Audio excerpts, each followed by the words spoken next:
The plan to settle humans on Mars may sound more like a fictional story than a reality. Elon Musk, the owner of Tesla and SpaceX, has a vision to establish a fully functioning city on Mars by 2050, housing 1 million people, all without any help from Earth. Initially, this plan was ridiculed, but when NASA joined SpaceX's Mars mission, people began to take it more seriously. Over the past several years, SpaceX's rocket technology has developed significantly. Just as Tesla has mastered electric autopilot cars, SpaceX has developed technology that can reach space while using minimal fuel.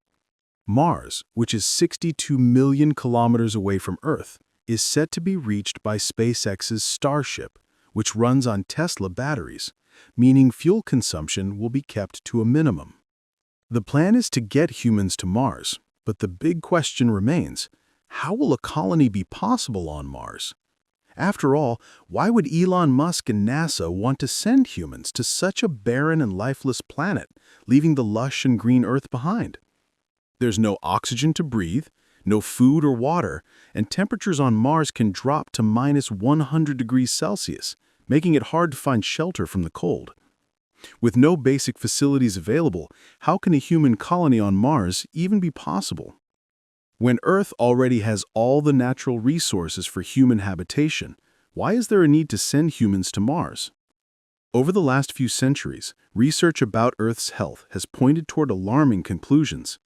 Scientists believe that since humans began using fossil fuels like petrol and gas, the Earth's temperature has been rising. It's predicted that one day, the temperature will rise so much that Earth will no longer be habitable for any life forms. Studies show that every decade, the average temperature on Earth rises by 0.16 degrees Celsius, which means that regions that are currently habitable may become uninhabitable in just 150 years if this trend continues. The melting glaciers are increasing the risk of floods, storms, and tsunamis. It's not just about fuel consumption, though. Pollution has also damaged Earth's ozone layer, which protects us from harmful solar radiation.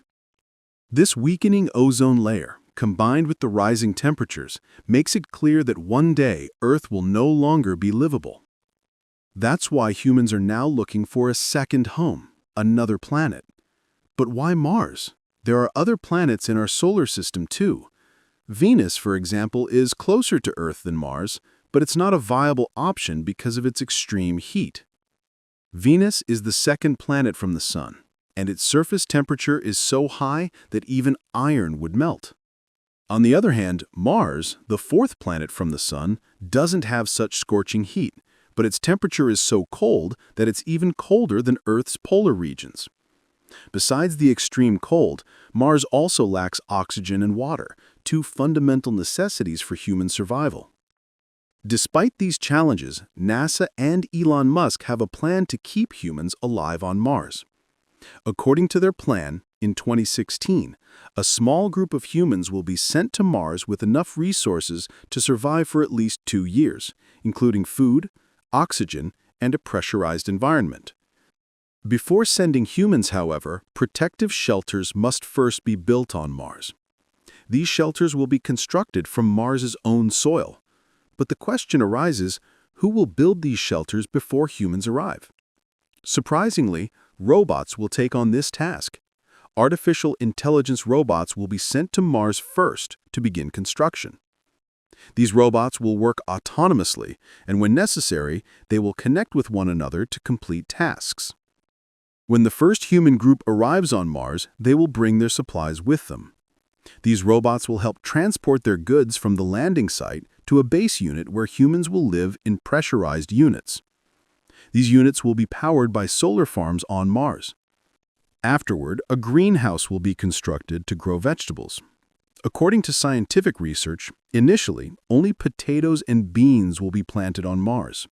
As these plants grow, they will produce something crucial for human survival on Mars: oxygen. However, the amount of oxygen produced will not be enough, so additional systems will be implemented to generate more oxygen on the planet. In the end, humans sent to Mars will be able to survive independent of Earth, and in case of emergencies, they will be able to return to Earth. But the question remains, will this plan succeed and will humans truly be able to live on Mars in the long run?